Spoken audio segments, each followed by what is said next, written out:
¿Qué tal? ¿Cómo están? Hoy les voy a hablar de los pacientes que sufren de una condición a la que llamamos episodios depresivos mayores, sobre qué es lo que ocurre con ellos, cómo se sienten y cómo se comportan. Sobre todo con el propósito de que usted logre identificar, ¿no? Si algún familiar, por ejemplo, o usted mismo pudiera estar pasando por esta condición, bueno, usted identifique esto y se atienda, digo, lo antes que pueda, ¿no?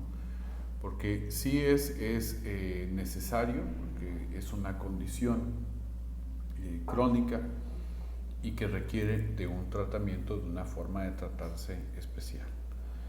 Un paciente que sufre de episodios depresivos mayores tiene cambios súbitos o repentinos, digamos, tanto en lo anímico como en lo emocional, en lo cognitivo, es decir, en su manera de pensar, en su manera de ver las cosas en ese momento y por supuesto también en su manera de actuar. El cuadro típico cursa por un episodio mayor, de depresión mayor, que puede durar unas horas o incluso días, para posteriormente remitir de manera paulatina.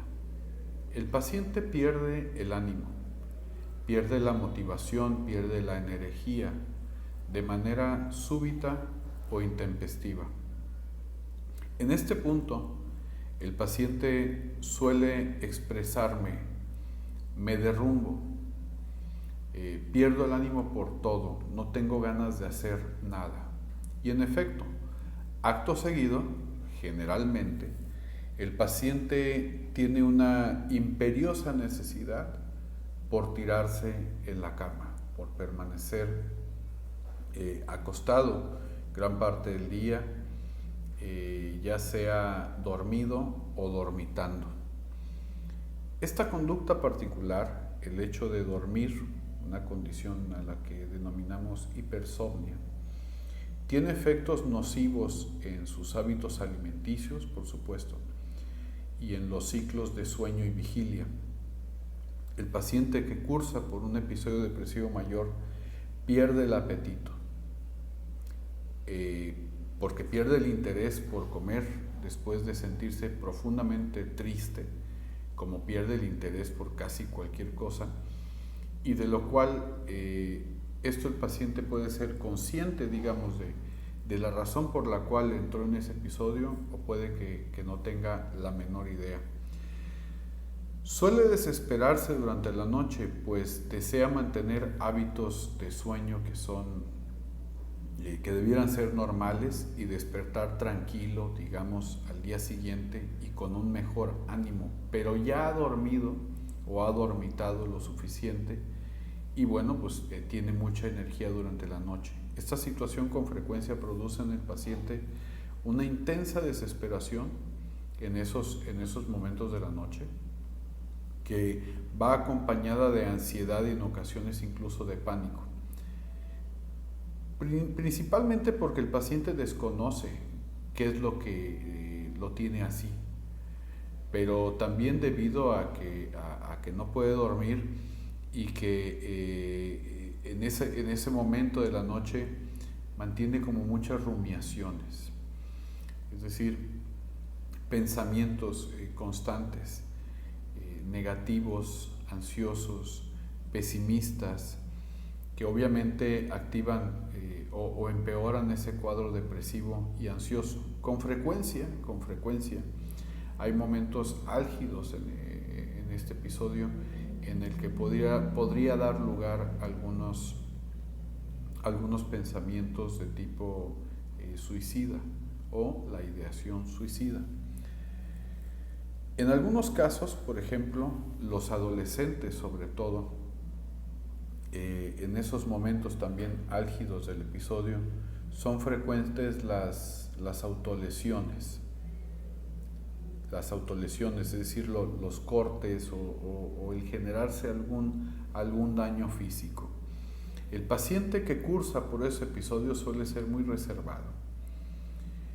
Sus amistades son muy selectivas, presenta mutismo, con tendencia al aislamiento, prefiere la soledad o permanecer, digamos, en su habitación así aislado, pero también libre de cualquier estimulación mundana, incluso de la luz, ¿no? Y esto hace que la familia los considere pues, de maneras tal vez inapropiadas, ¿no? Como por ejemplo que es flojo, que es inútil, que es huraño, que es antisocial.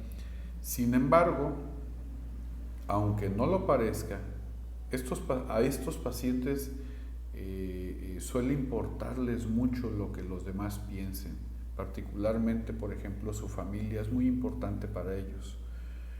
Y por más que ellos hacen esfuerzos por demostrarse, digamos, lo contrario, que son fuertes, que no le importa lo que piensen los demás, esa parte es un tanto inevitable. La recurrencia de los episodios depresivos se encuentra condicionada a factores externos, medioambientales. Se encuentra, pues, es como si estuviera instalado, ¿no? Ya les he comentado de esto, instalado en la estructura mental compleja del paciente, una estructura que activa todo ese estado de ánimo, todo ese estado de pensamientos, de enfoque precisamente de la vida, de sí mismo, del mundo, de los demás. Y pues ese esquema responde de manera automatizada precisamente a esos estímulos externos, y de ahí radica la reincidencia de sus crisis. Para cuando el paciente acuda a consulta, generalmente porque lo deriva a alguien más, algún familiar, o porque alguien estuvo muy insistente para que buscara ayuda, se presenta en un estado de agotamiento, de desánimo crónico, que son visibles. Suele ser honesto en la consulta, aunque muy desconfiado, algunas veces muy escéptico, incluso hasta del tratamiento y de la persona que lo está tratando. Su interés por recuperarse, sin embargo, es auténtico. Y eso hace que lleve cierto seguimiento, pero lamentablemente, digo, en la mayoría de los casos que yo he tratado, con frecuencia no dan cabal seguimiento al tratamiento. Y eso hace que el problema se refuerce, regresa a los meses, generalmente regresa a los meses, y con un problema un tanto reforzado. La intensidad y la recurrencia del cuadro clínico puede ser tal que es capaz de generar diversas enfermedades a las que ya se ha dado a llamar enfermedades psicosomáticas. Pues dichos episodios provocan un intenso estado de estrés, y ese estrés, obviamente recurrente, termina afectando el funcionamiento físico y también fisiológico. Y para lo cual, cuando se detecta esto en la consulta, pues sí es necesario intervenir también del auxiliar o hacer uso de la medicina para poder auxiliar esos casos y tener pues un mejor efecto, ¿no?, sobre esos síntomas secundarios o que les son secundarios al padecimiento.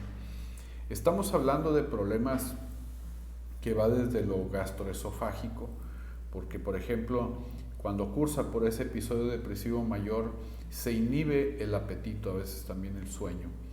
Pero cuando se inhibe el apetito, bueno, desarrollan algunas afecciones o trastornos alimenticios como la anorexia, como la bulimia, y obviamente eso comienza a afectar físicamente su tracto gastroesofágico. Y entonces eso empieza a dar lugar, por ejemplo, a ulceraciones, a trastornos de la digestión, etc. Hay casos también que he tratado con estos problemas de los episodios depresivos mayores, en los que debido a la intensidad y la recurrencia con que suceden, provocan otras manifestaciones, como son las dermatitis o la artritis precoz, y me estoy refiriendo a casos incluso de adolescentes, la caída del cabello, amenorrea, alteraciones en los ciclos de sueño y vigilia, etc. Es necesario, por lo tanto, lograr identificar, ¿no?, estos casos clínicos, patológicos, y tratarlos con premura, pues la evolución es crónica y el pronóstico pudiera empeorar, se puede reforzar con el paso del tiempo.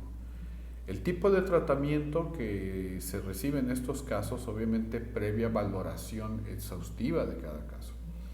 Como ya se los mencioné, suele ser de tipo combinado. Aquí acompañamos muchas veces la farmacoterapia y la psicoterapia. Ojo, por sí misma la farmacoterapia no va a lograr los resultados que estamos esperando, porque en estos casos el paciente necesita conocer su condición y conocerse mejor a sí mismo para lograr ayudarse. Si bien es cierto, como ya les comentaba, los pacientes con estas características clínicas suelen abandonar, o sea, suelen tener una tendencia al abandono de sus tratamientos o al no seguir apropiadamente los mismos, de todas maneras la psicoterapia y la farmacología es algo que les va ayudando con el tiempo. Entonces, si ustedes identifican estos casos en su familia o en algún conocido, pues ciertamente lo mejor es recibir tratamiento oportuno. Cuídense mucho, que tengan un excelente día.